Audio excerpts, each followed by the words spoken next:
Hyunwoo Kim stood in the center of the massive chamber, feeling very small.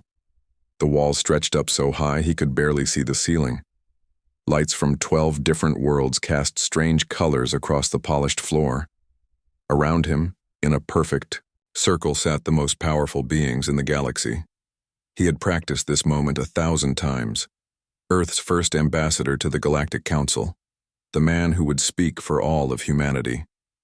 But nothing had prepared him for the reality of standing before creatures that could destroy his entire planet with a single order. The Cedian Chancellor, Veltar, leaned forward on his floating throne. His blue skin seemed to glow in the artificial light. 4 arms moved as he spoke, each gesture filled with authority that had ruled star systems for centuries. "Human," Veltar said, his voice carrying across the chamber without effort. "Your species has been observed. You have been judged. The council has reached a decision." Hyunwoo kept his face calm, even though his heart was beating fast. Behind him, Dr. Yoonji Park sat in the observer section. She was Earth's best scientist when it came to alien life. Her job was to watch and learn. His job was to speak for 7 billion people who had never seen the stars up close. "We are listening," Hyunwoo said. His voice sounded steady. "Good, General." Crix of the Saurian Confederacy stood up. He was 8 feet tall and covered in scales that looked like armor. His teeth were sharp enough to cut through metal. "Your world sits on resources we need. Your location blocks important trade routes. You have something we want." "And what is that?" Hyunwoo asked, though he already knew the answer. "Everything," Veltar said simply. "Your planet, your people, your future." The council chamber fell silent. 12 different species watched Hyunwoo with eyes that had seen the birth and death of civilizations. Some looked like giant insects. Others were made of living crystal. One appeared to be made of gas held together by a metal frame. "The terms are simple," General Crix continued. "Earth will become a protected world. Your people will be moved to reservation areas. The rest of your planet will be used for mining and farming. You will be safe. You will be fed. You will be controlled." Hyunwoo felt Dr. Yoonji's eyes on his back. She had warned him this might happen. Earth was too valuable. Humans were too new. The galaxy had rules, and those rules favored the old and powerful. "And if we refuse?" Hyunwoo asked. The laughter started with Veltar. It spread around the chamber like a wave. 12 different species, 12 different sounds of amusement. But they were all laughing at the same thing. At him, at humanity. At the idea that Earth might say no. "Refuse?" Veltar wiped tears from his 4 eyes. "Little human, do you understand where you are? This council commands 40,000 worlds. Our fleets number in the millions. Your entire species has barely left your own solar system. We have been watching you for 50 of your years," added Architect Zin, one of the crystal beings from Vega. Her voice sounded like wind chimes in a storm. "You fight among yourselves constantly. Your technology is primitive. Your weapons could not scratch the paint on our smallest ships." General Crix nodded. "We could glass your world from orbit and never risk a single soldier. But we are merciful. We offer you life as our servants instead of death as our enemies." Hyunwoo looked around the chamber. Every face, every sensor, every consciousness was focused on him, waiting for him to bow, to accept, to surrender humanity's future without a fight. Instead, he smiled. "You have made an error," he said calmly. The laughter stopped. "Explain," Veltar demanded. "You think we are weak because we are new. You think we are helpless because our ships are small. You think we will surrender because you are many and we are few." Hyunwoo's smile grew wider. "But you have not asked the most important question, which is..." General Crix's hand moved toward the weapon at his side. "You have not asked why Earth sent only one ship to meet you, why we came alone to this place of power, why we seem so calm when facing impossible odds." Dr. Yoonji leaned forward in her seat. This was not the speech they had practiced. This was not the plan Earth's leaders had agreed on. But she could see something in Hyunwoo's posture that the aliens could not. Confidence. Real confidence. Perhaps. Hyunwoo continued. You should have asked what kind of species sends a single ambassador to face the entire Galactic Council without fear. Veltar's expression changed. For the first time in centuries, he looked uncertain. You are bluffing. Your world has nothing that could threaten us. Are we? Hyunwoo reached into his jacket. Every weapon in the chamber trained on him instantly, but he only pulled out a small device. It looked like a simple communicator. This message was sent to Earth 3 hours ago. Would you like to hear what it says? He pressed a button. A voice filled the chamber. It was speaking in Korean, but the translation systems worked instantly. Sole command to Ambassador Kim. Deep space sensors have detected massive fleet movements toward human space. Analysis suggests 12 different species, numbers estimated at over 500 vessels. Request permission to activate all defense protocols. Hyunwoo turned off the device. My government has given me authority to negotiate, but they have also given me authority to do something else if negotiations fail. What? Veltar asked. His voice was no longer confident. To send a message that will make your fleets disappear. The chamber erupted. Voices in a dozen languages filled the air. Some council members were angry. Others were confused. A few looked worried. Impossible, General Crix roared. Your technology is centuries behind ours. Is it? Hyunwoo asked. You have been watching us for 50 years. But what makes you think we have not been watching you for longer? Dr. Yoonji stared at the human ambassador. This was definitely not the plan. But as she watched the aliens around her, she saw something she had never seen before. Fear. These creatures who ruled the galaxy were actually afraid. You have 30 days to consider our response to your offer, Hyunwoo said. But I should warn you. Humanity has faced extinction before. We have fought wars that burned continents. We have survived ice ages, plagues, and our own worst instincts. We are very good at surviving. We are even better at fighting. He turned to leave, then stopped. Oh, and Chancellor Veltar? You might want to check your long-range sensors. Something interesting should be appearing in the Centauri system right about now. As Hyunwoo and Dr. Yoonji walked out of the chamber, their footsteps echoed in the sudden silence. Behind them, alien voices began to whisper in worried tones. High above the chamber, in a place where human eyes could not see, Captain Dong-Hyun Lee smiled inside his stealth ship. The Soul's Pride had been waiting for this moment. Phase 1 was complete. The real game was just beginning. Admiral So-Young Choi stared at the massive screen showing Earth from space. The blue marble looked peaceful from here. No one looking at it would guess that the most important meeting in human history was happening 2 miles underground. The Seoul Command Center buzzed with quiet activity. Officers moved between workstations with practiced efficiency. On the surface above, the city went about its normal day. Down here, the future of humanity was being decided. Report, So-Young said to the young officer at her side. Ambassador Kim's message was received 17 minutes ago. Lieutenant Jae-won reported. The council gave us exactly what we expected. Complete surrender or destruction. President Jin-ho. Park looked up from his secure communication station. His face was calm, but So-Young could see the worry in his eyes. And Phase 1? Successful. The council is confused. They detected the false energy signatures in Centauri exactly as Dr. Yoon predicted they would. So-Young nodded. Dr. Jae-sung, Yoon was their best physicist. If anyone could make humanity look more advanced than it really was, it would be him.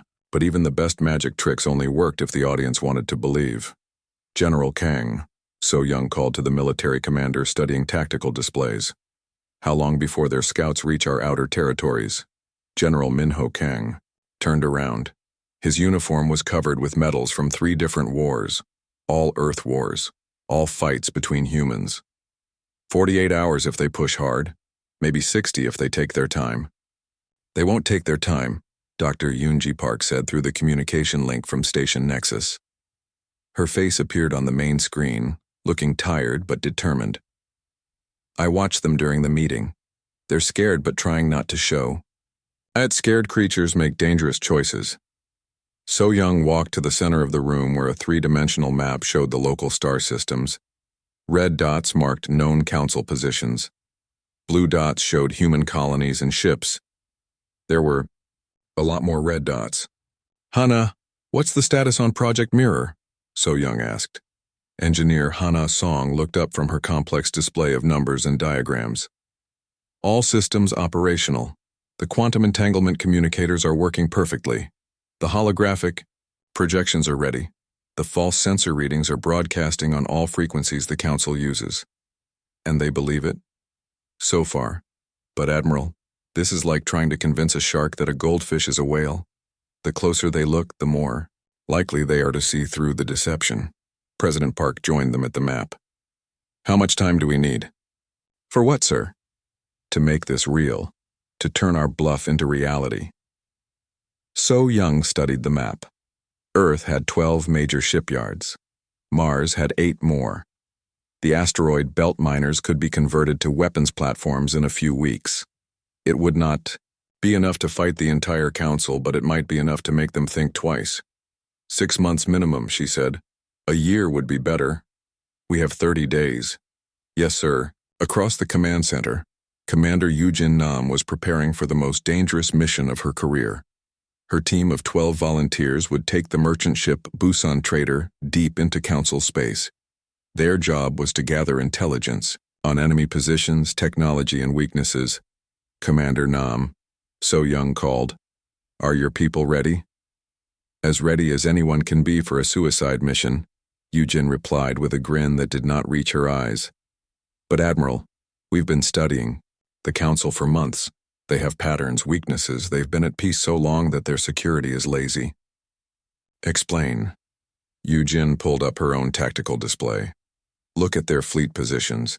They're spread thin across 40,000 worlds. Most of their ships are old.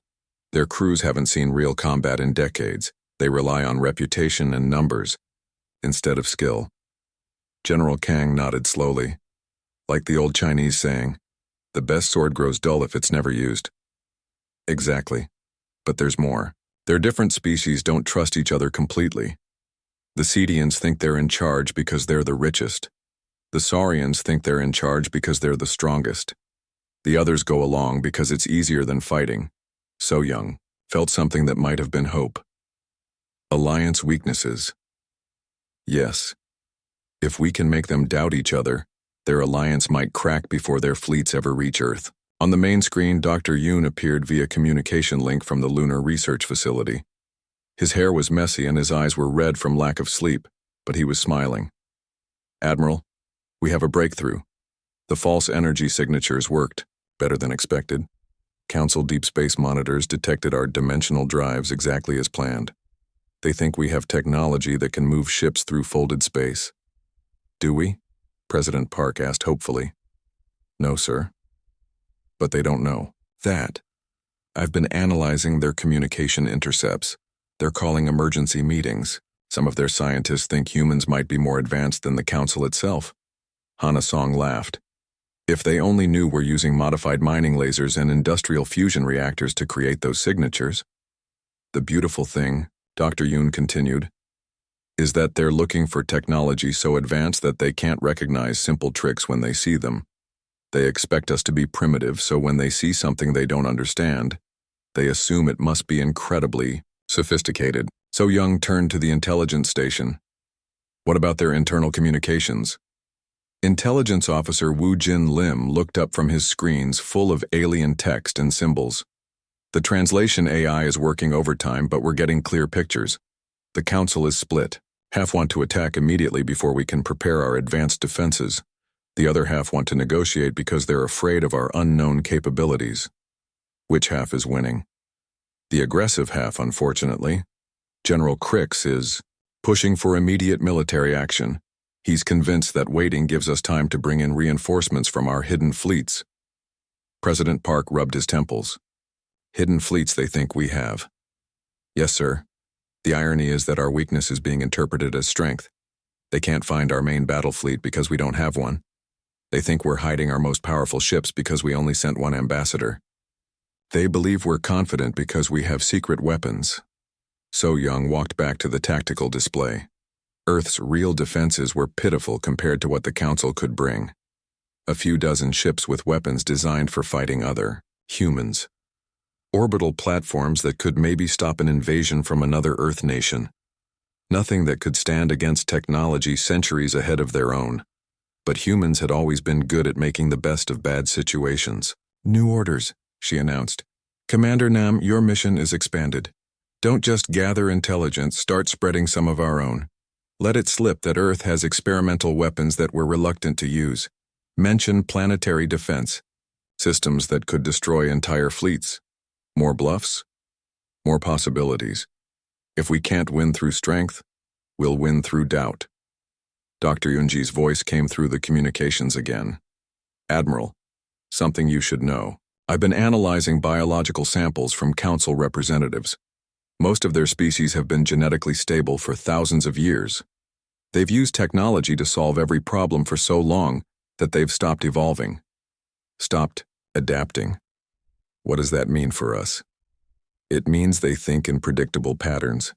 They solve problems the same way their ancestors did. But humans are still changing, still growing, still finding new ways to survive." So Young smiled for the first time in days. "Dr. Park, you may have just identified our greatest weapon." "What's that?" "The thing they can't plan for. The thing they can't predict. The one advantage no amount of technology can overcome." She looked around the command center at her officers and scientists and engineers, all of them working desperately to save their world. All of them finding solutions that should have been impossible.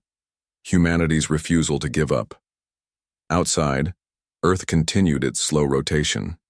In space, Council fleets began to move toward human territory.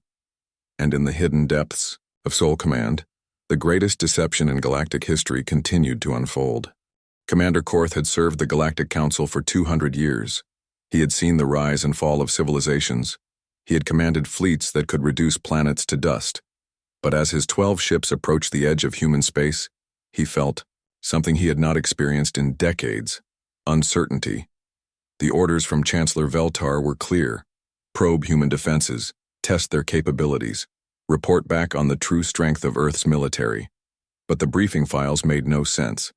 How could a species that had barely achieved faster-than-light travel pose any threat to the Council? "Commander," his sensor operator called out, "we're detecting unusual energy patterns from the inner system." Korth studied the display. The readings were unlike anything in the Council databases. "Analysis? Unknown, sir. The pattern suggests some form of dimensional manipulation, but the technology appears to be completely alien to us." "Impossible. Our science is the most advanced in the HFY galaxy." "Yes, sir. But these readings don't match anything we understand." Korth felt a chill run through his scaled hide. For the first time in his long career, he was facing something truly unknown. 3 billion miles away, Captain Sujin Han watched, her sensors with growing excitement. The Incheon Guardian was not a warship. It was a patrol vessel designed to check on mining operations and rescue stranded ships. Her crew of 30 had never fired a shot in anger, but they were about to make history. "Captain," Lieutenant Bo Young called from the engineering station, "the modifications are complete. The mining laser is ready for combat use." Sujin almost laughed. Mining laser. Against Council warships that could destroy small moons. It should have been hopeless. But humans had always specialized in making impossible things work.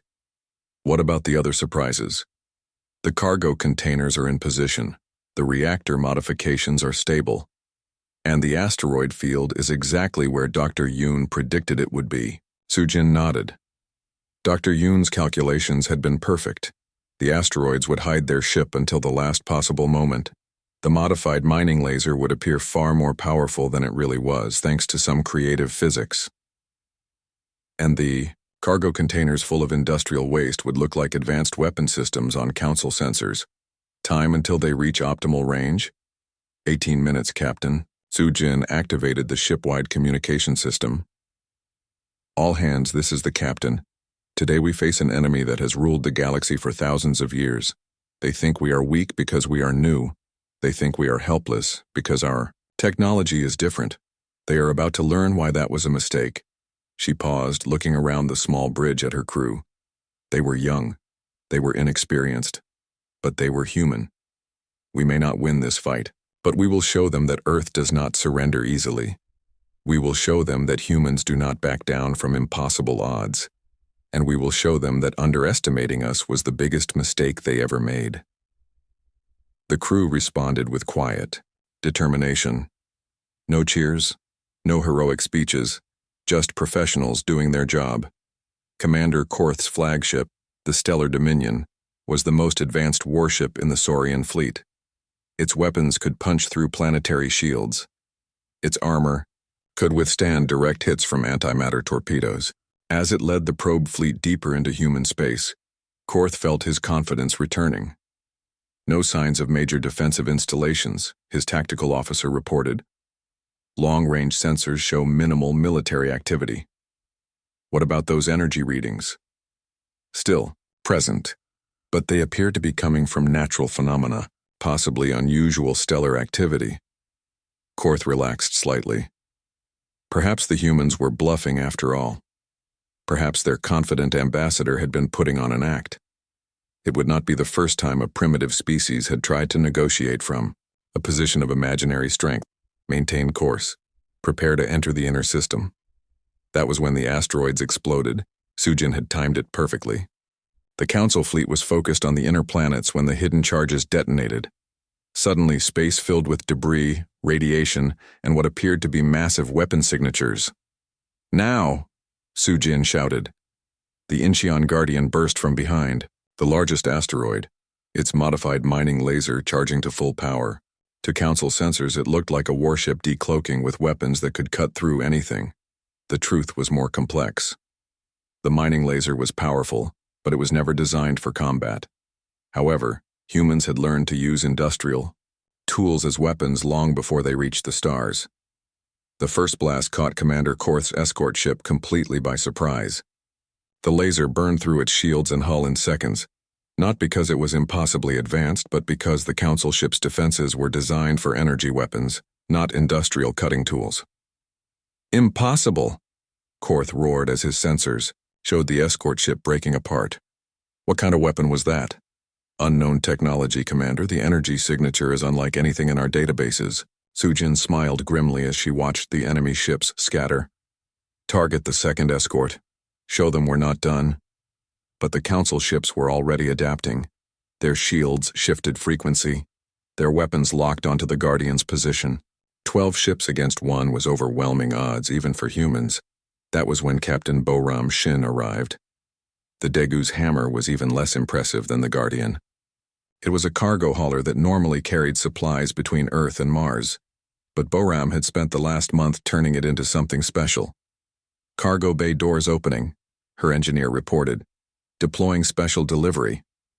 What emerged from the cargo bay looked like torpedoes, advanced, deadly torpedoes that streaked toward the Council ships with impossible speed and accuracy. The enemy fleet's point defense systems opened fire, destroying most of the incoming weapons. But they missed the important detail. These were not torpedoes. They were cargo containers full of metal debris, industrial chemicals, and mining explosives. When they detonated among the Council ships, they created clouds of wreckage that interfered with sensors and weapons. They also created spectacular explosions that looked far more impressive than they actually were. "We're being attacked by multiple ships," Korth's tactical officer shouted. "I count at least 6 vessels using unknown technology." Actually, there were only 2 human ships. But the debris clouds, false sensor readings, and carefully placed charges made it appear that an entire fleet was attacking from multiple directions. Sujin pressed her advantage. Launch the special cargo. The Guardian released its final surprise. Hundreds of small containers scattered through space, each one broadcasting fake energy signatures that made them appear to be advanced weapons or sensor drones. To the confused Council ships, it looked like they were being surrounded by an entire swarm of unknown devices. Commander Korth made the decision that would change galactic history. All ships withdraw immediately.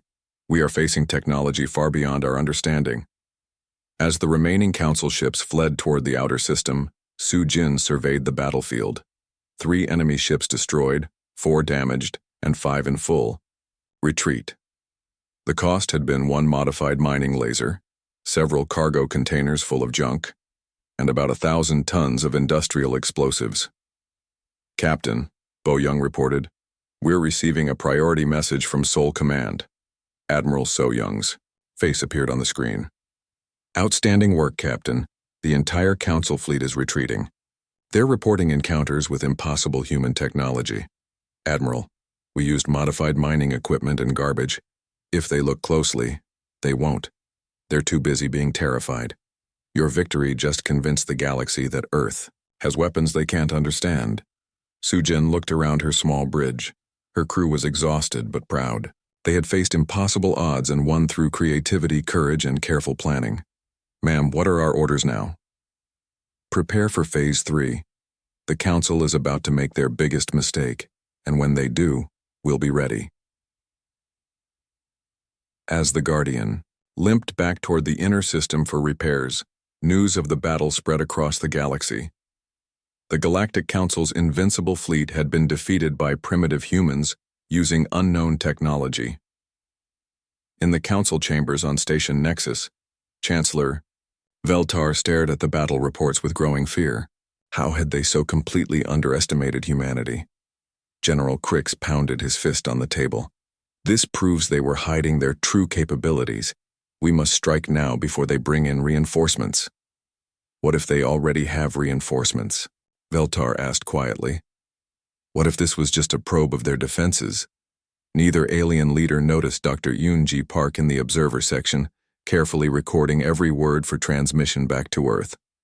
The game was entering its final phase. General Crick stood before the assembled council fleet with satisfaction burning in his chest. 500 warships floated in perfect formation around Station Nexus. Ships from 12 different species, all united in one purpose: the complete destruction of human resistance. The defeat at the edge of human space had been a shock, but it had also revealed the truth. Humanity was not the primitive species they pretended to be. They had advanced weapons. They had hidden fleets. They were a threat that needed to be eliminated before it could grow stronger. "This ends today," Crix announced to his fleet commanders. "We will not be fooled again by human deception. We will not underestimate their capabilities. We will bring overwhelming force and crush them completely." Chancellor Veltar watched from his command ship with mixed feelings. Part of him still wondered if they were making a terrible mistake. But the evidence was clear. Humans had destroyed council ships with ease. They had to be stopped. "All fleets report ready," his communications officer announced. "Then let us finish this," Veltar said quietly. 3 billion miles away, Colonel Kyung-Soo Park watched the approaching armada on his long-range sensors. Titan Station was humanity's largest mining facility in the outer solar system. It was also about to become the site of the most important battle in human history. "How long until they arrive?" he asked his second-in-command, Major Hee-Jin Lee. 14 hours at their current speed, maybe 12 if they push their engines. Kyung-Soo nodded. 14 hours to prepare for a fight they could not possibly win. The Council was bringing 500 ships. Titan Station had mining equipment, industrial lasers, and fusion reactors. It should have been no contest. But humans had always been good at cheating. "Status report on the modifications?" "Complete, sir. The mining lasers have been recalibrated for long-range targeting. The fusion reactors are rigged to overload on command. The cargo bays are loaded with every piece of metal debris we could find. And the special surprise?" Major Lee smiled. "Ready and waiting." Dr. Mi Young's quantum analysis was correct. We can turn their own technology against them. Kyung-Soo walked through the station's corridors, past workers who were trying very hard to look calm. They all knew what was coming. They all knew the odds, but not one of them had asked to be evacuated. In the main engineering section, Dr. Mi Young Choi was making final adjustments to the most important device on the station. It looked like nothing special, just a collection of circuits and processors. cobbled together from spare parts. But it represented months of work analyzing captured Council technology. "Doctor, will it work?" Mi-young looked up with tired eyes. "In theory, yes. Council ships use quantum entanglement for their faster-than-light communications. If I can disrupt their quantum fields, their ships will lose coordination. They'll be fighting blind. And in practice, we're about to find out if human engineering can outsmart technology that's centuries ahead of us." Kyung-soo left her to her work and headed to the command center. The station's defenses were laughable compared to what was coming, but they did not need to win. They just needed to survive long enough. Captain Dong-hyun Lee had been waiting for this moment since the crisis began. The Seoul's Pride was the most advanced ship in Earth's small fleet, not because it was heavily armed, but because it was invisible. "Systems show green," his navigator reported. "The Council fleet has no idea we're here. Weapon status? Limited, Captain. We have 6 missiles and 1 plasma cannon. Not exactly overwhelming firepower against 500 enemy ships." Dong-hyun smiled. "Sometimes the right weapon in the right place is worth more than 1,000. Guns firing at the wrong target." The Pride drifted closer to the Council formation. Its stealth systems were not advanced alien technology. They were simply very good human engineering. Heat dampeners to hide engine signatures. Sensor-absorbing materials stolen from military research. Nothing fancy, nothing impossible. Just careful work by people who understood that sometimes survival depended on not being seen. "Target acquired," the weapons officer announced. "Council command ship is in optimal range. Wait for my signal. We only get one shot at this." As the Council fleet approached Titan Station, General Crix felt confident for the first time in weeks. His ships were spread in perfect attack formation. His weapons were charged. His communications were secure. He had no idea that Colonel Park was watching every move through hijacked sensor feeds. "They're taking the bait," Kyung-soo announced to his team. "Full defensive formation, weapons charged, shields at maximum. They're expecting a fight." "Are we going to give them one?" Major Lee asked. "Oh yes. Just not the kind they're expecting." The first phase of the trap was simplicity itself. As the Council ships came within range, Titan Station's mining lasers opened fire, not at the ships themselves but at the asteroids surrounding the station. Each blast sent tons of rock and metal debris flying through space. To the Council fleet, it looked like a desperate defensive action, industrial equipment being used as improvised weapons. Exactly what they expected from a primitive species. They had no idea that every piece of debris was following carefully calculated trajectories. "Debris field is optimal," Major Lee reported. "Council formation is exactly where we need them. Activate Phase 2. Dr. Mi-young's quantum disruptor came online with a sound like reality tearing. For a few seconds, nothing seemed to happen. Then Council ships began reporting communication failures across the entire fleet. "General, we've lost contact with half our ships," Crix's communications officer reported in panic. "Impossible. Our quantum channels are unbreakable." "They're not broken, sir. They're being jammed by some kind of interference we've never seen before." Crix stared at his tactical display as ship positions became uncertain. Orders could not be transmitted. Coordination was falling apart. How were humans disrupting technology that should have been beyond their understanding? That was when the Seoul's Pride struck. Dong-hyun's single missile hit the Council command ship's communication array with perfect precision. The explosion was small, but the effect was devastating. With their quantum communications already disrupted, the loss of their main relay left the Council fleet completely isolated. "Now they can't talk to each other at all," Dong-hyun observed, with satisfaction. "Let's see how well they fight when they can't coordinate." The answer was not well. Titan Station's real weapons were not the mining lasers. They were the fusion reactors. Kyung-soo had spent months preparing for this moment, installing remote detonators and calculating blast effects. When he triggered the first reactor overload, the explosion was visible from Mars, but it was not designed to destroy enemy ships. It was designed to create an electromagnetic pulse that would disrupt sensors and targeting systems. "Council fleet is in chaos." "Major," Lee reported with barely contained excitement. "They can't see clearly, they can't communicate, and they have no idea where the next attack is coming from. Kyung-soo watched as 500 of the galaxy's most advanced warships stumbled around like blind giants. Some were firing at asteroids. Others were shooting at their own allies. None of them could coordinate their attacks. Time for the final phase. Release the surprise packages. The cargo containers that launched from Titan Station looked like escape pods to Council sensors. Dozens of them, fleeing in all directions as the station appeared to be evacuating. The logical response was to destroy them before they could carry information back to Earth. The Council ships that tried discovered too late that the containers were filled with industrial explosives, metal fragments, and chemical compounds that created massive sensor-blocking clouds when they detonated. Within an hour, the most powerful fleet in galactic history was scattered, confused, and effectively blind.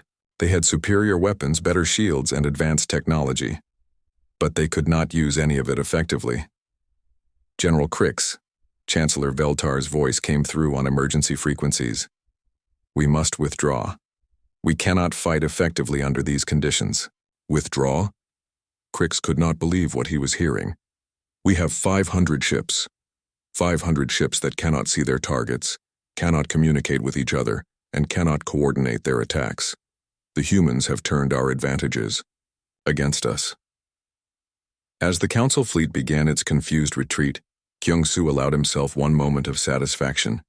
They had faced impossible odds and survived. Not through superior firepower, but through superior thinking. Sir, Major Lee said quietly, message from Earth Command. They want to know if we're ready for the next phase. Kyung-soo looked at the retreating enemy fleet. They would regroup, they would adapt, and they would come back even stronger. Tell Earth Command that Titan Station stands ready. The real war is just beginning. In space around the damaged mining facility, debris clouds continued to expand. Hidden among them, more surprises waited for anyone foolish enough to return. The galaxy was about to learn that humans did not just fight to win. They fought to make sure their enemies never wanted to fight them again. Admiral Jun-Ho Lee stood on the bridge of the battleship Seoul's Vengeance and tried not to show his fear. Through the main view screen, he could see them coming, more than 800 ships from across the galaxy, every major species in the eye. Council had sent their most powerful vessels. This was not a probe or a test. This was total war. Earth's first Terra Defense fleet looked pitiful in comparison. 57 ships of various sizes, most of them converted cargo haulers and mining vessels. A few real warships built in the months since the crisis began. Nothing that should have been able to stand against the might of the Galactic Council. But Admiral Lee was not planning to fight a fair fight. All ships report ready, his communications officer announced. And our special guests? In position and waiting for your signal. Lee nodded. The special guests were the key to everything. Hidden among the asteroids, disguised as space debris, were 300 automated platforms. Each one was nothing more than a cargo container with engines, sensors, and a very creative weapon system. They were not advanced alien technology. They were human ingenuity at its finest. Sir, the Council fleet is hailing us. Put them through. Chancellor Veltar's image appeared on the screen. His 4 arms were spread in what humans had learned was a gesture of absolute authority. Admiral Lee, I offer you one final chance to surrender. Your deceptions have been impressive, but they end here. We bring the full might of 800 vessels. Surely even humans can see that resistance is futile. Chancellor, Lee replied calmly. You have made the same mistake every bully makes. You assume that being bigger means being better. Your confidence is admirable but pointless. We have analyzed your previous victories. We know they were tricks. Clever tricks, but tricks nonetheless. Our shields are now calibrated for your mining lasers. Our communications are hardened against your quantum disruption. We will not be fooled again. Lee smiled. You're absolutely right. We won't use the same tricks twice. Then what will you use? Something you've never learned to fight. Something you gave up long ago when you decided technology could solve every problem. Which is? Imagination. The channel closed. leaving Veltar staring at a blank screen. Around him, his fleet commanders looked confused. What did he mean? General Crix demanded. It doesn't matter, Veltar decided. Begin the attack. The Council fleet moved forward in perfect formation, 800 ships arranged in precise patterns that had been used successfully for centuries. Every vessel knew its role. Every captain understood the plan. It was military coordination at its finest, which was exactly what Admiral Lee was counting on. Phase 1, he commanded. Launch the Ghosts. Across the human fleet, cargo bays opened and released thousands of small objects. To Council sensors, they looked like missiles or fighter craft.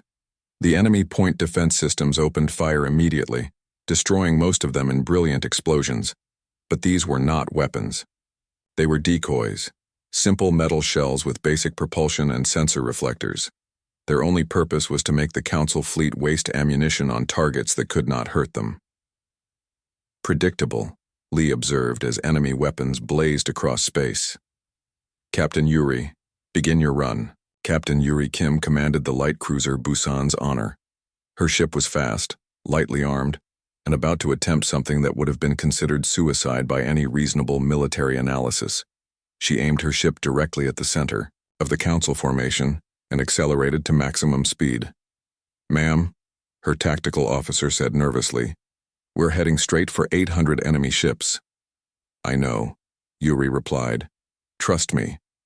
As the Honor charged toward certain destruction, Council ships turned their weapons toward this apparently suicidal attack. Hundreds of energy beams and missiles converged on the small human vessel. None of them hit.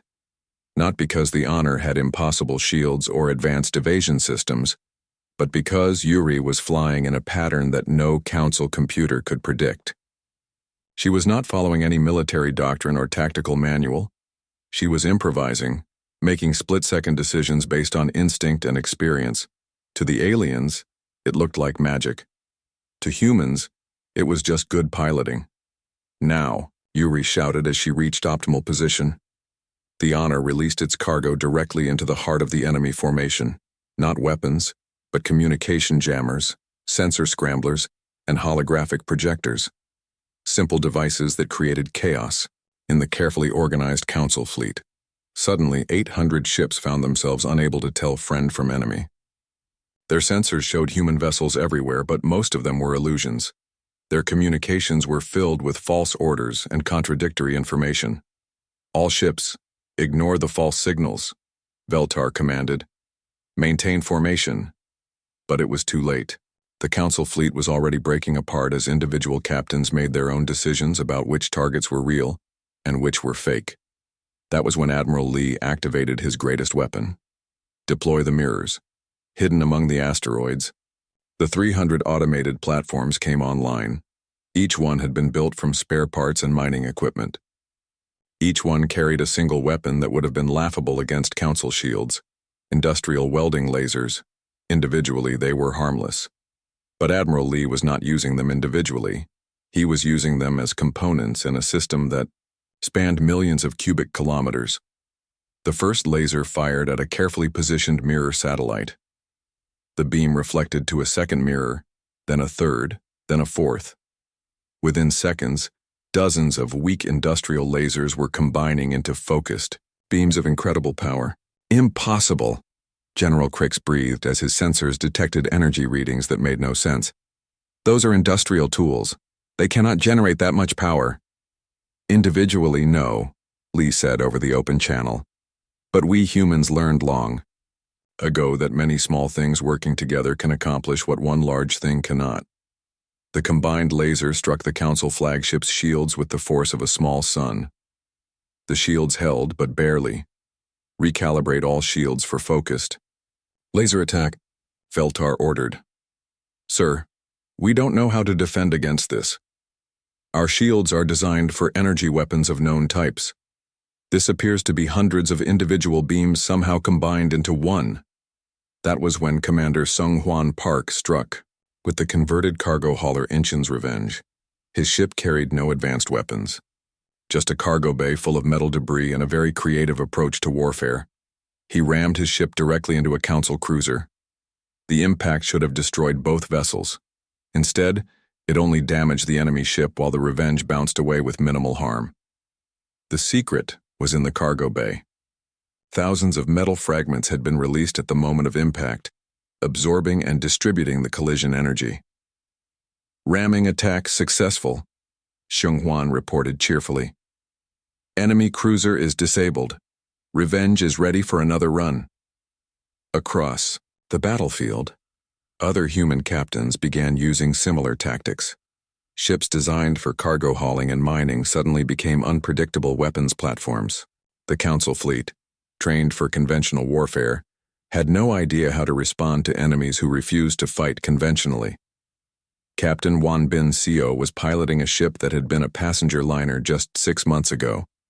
The Gangnam Phoenix had been converted into what could generously be called a warship, though its weapons were mostly modified maintenance equipment. When Chancellor Veltar activated his planet-killer weapon in desperation, Wan Bin made a decision that would be remembered. For generations, he flew his ship directly into the path of the weapon. The planet-killer was designed to destroy worlds. Its beam could cut through any known material. But it had never encountered a ship whose hull was covered in highly reflective mirrors stolen from a space station's solar collection system. The weapon's own energy reflected back at the Council command ship, overloading its shields and disabling its main weapons. How? Veltar stared at his displays in complete confusion. How are they doing this? Ambassador Hyunwoo's voice came over the communication channel. He was still aboard station. Nexus, still officially negotiating even as the battle raged. Chancellor, you keep asking how we do these things, but you're asking the wrong question. What is the right question? Why did you think we couldn't do them? On the battlefield, the Council fleet was in complete disarray. They had superior technology, better weapons, and more ships. But they could not adapt to tactics they had never seen before. Every time they adjusted to one human strategy, the humans changed to something completely different. Dr. Mi-young Choi, working from her laboratory on Earth, was monitoring every aspect of the battle through quantum-linked sensors. Admiral Lee, I'm detecting massive power fluctuations in the enemy fleet. Their ships are overheating from constant shield recalibration. Can we exploit that? Already on it, transmitting new targeting data to all ships. Suddenly, human vessels across the battlefield began targeting the Council ships' cooling systems instead of their weapons or shields. Industrial cutting lasers that could barely scratch enemy armor were perfect for damaging heat exchangers and coolant lines. Within an hour, most of the Council fleet was running dangerously hot. Ships began withdrawing not because they were defeated, but because they were in danger of cooking their own crews. This is impossible, General Crix muttered as he watched his forces scatter.